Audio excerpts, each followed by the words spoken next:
Boxing truth here. Alright, Chris Eubank Sr. finally came out of hiding. Started answering some questions to boxing fans. Pretty much doing damage control as he took his time to think about what's he going to say. What's the excuses on how he cost his son the biggest payday of his career and the opportunity of a lifetime. A fight against the unified middleweight champion Gennady Golovkin.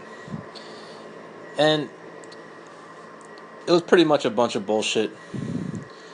Same old delusional Chris Eubank Sr. saying it was a misunderstanding on when he was told that he was the owner of the show, and he pretty much tried to dictate security, ticket prices, even what the undercard fighters would be paid in order to squeeze out every last dollar he could get for his son. But all he had to do was negotiate the best terms possible for his son to fight Gennady Golovkin. That's all he had to fucking do. Let Eddie Hearn handle the ticket prices. Like Eddie Hearn said in an interview with Kugan Cassius, I don't tell fighters, this is what he said, he doesn't tell fighters how to throw a left hook or how to win fights. Don't tell him, don't let a prize fighter or someone involved with a fighter tell him how to do ticket prices. The guy knows what he's doing. The guy has experience. He's done a number of shows that have been successful and have been sellouts. I mean, Eddie Hearn's the man in the UK right now. If I'm a UK fighter, I want to sign with Eddie Hearn because he's getting the fighters paid like no other promoters right now. Even in America, he's kicking everybody's asses. He's kicking Frank Warren's asses.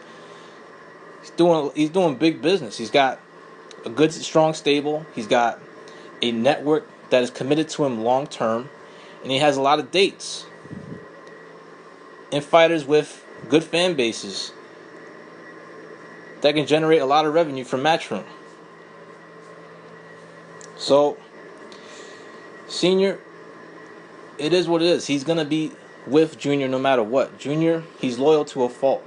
He's never going to leave his father, even though everyone's telling him that he needs to leave his father because he's costing him too many opportunities. And it is true. It's not the first time that Senior has fucked up on a deal featuring his son. The shit with the Saunders rematch, the Danny Jacobs situation, and now the Golovkin fight. And now Junior may end up fighting for a tenth of what he would have earned in a possible fight against Tommy Langford, a Frank Warren promoted fighter, than what he would have gotten against Gennady Golovkin. A tenth of what he would have earned.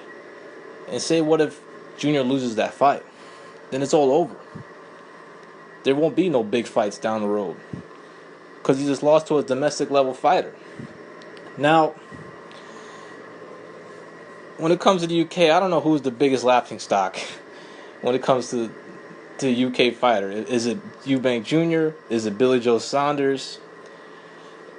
Or is it Amir Khan? Now, they're all looking like a bunch of clowns right now. But in Eubank Jr.'s case, at least he fucking fights. At least he's active. He's fought already twice this year. It doesn't matter that he's been fighting domestic level competition. He's out there. He's out there performing. He's creating intrigue. It's a lot better to be fighting than not to be fighting. Just ask Andre Ward.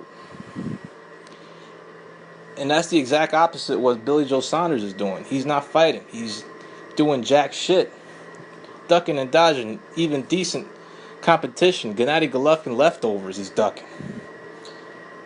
So it's debatable who's the biggest clown in the UK, because they're all, Khan, Saunders, and Eubank Jr. all looking like clowns. But Eubank Jr. is remaining active. He's going to have another fight, a third fight this year.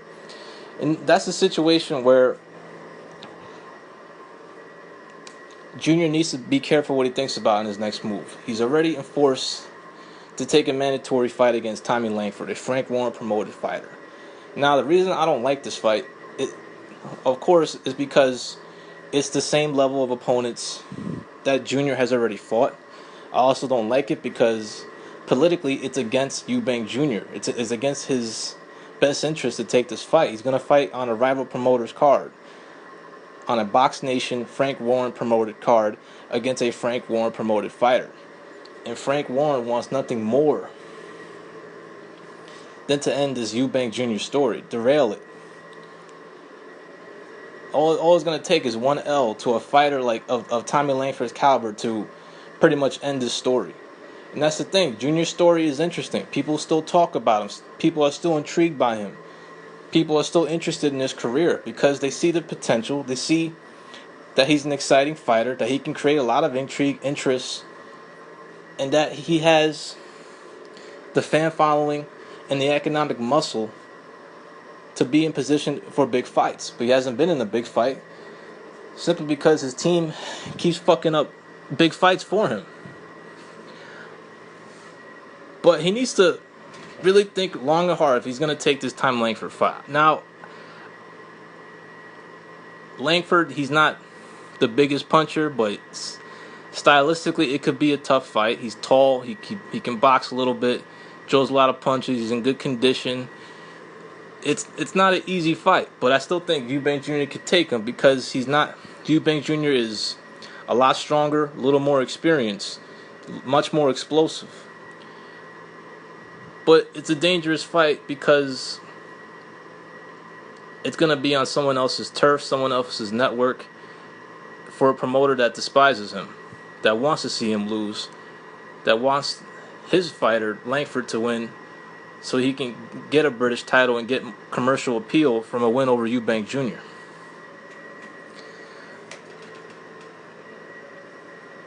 But there's other fights out there for Eubank Jr. There's a talks of a Martin Murray fight. That's a good fight for Eubank Jr. It's a big domestic fight. I'm sure a lot of UK fans will be more interested in that fight compared to a Tommy Langford. Now, Martin Murray, he's pretty much at the tail end of his career, has had some tough decisions, tough fights.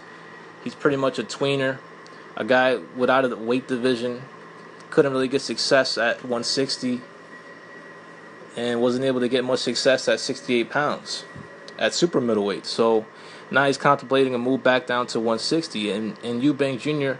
has been mentioned as a possible opponent. Now, Jr.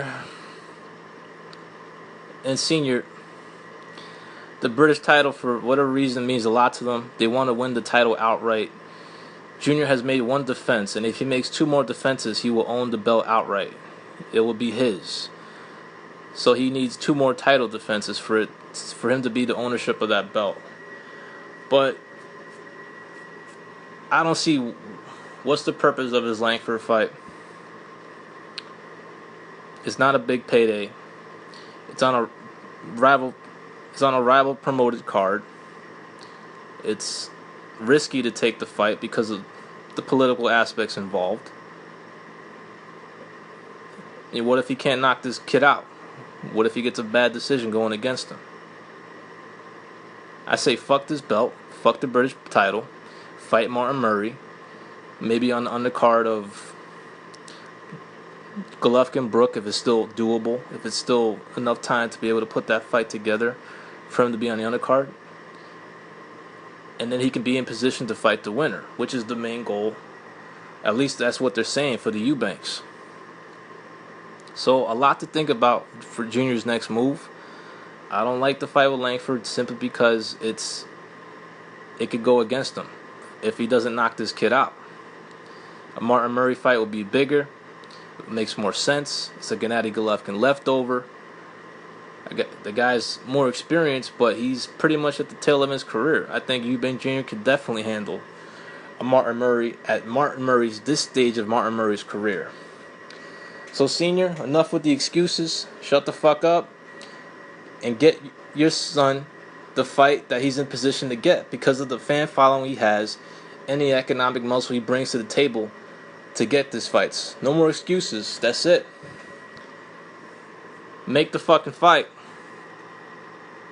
Get him the fight that fans want to see him in. On the world-class stage, at the world-class level. Challenging for a world title. This is Boxing Truth. I'm out.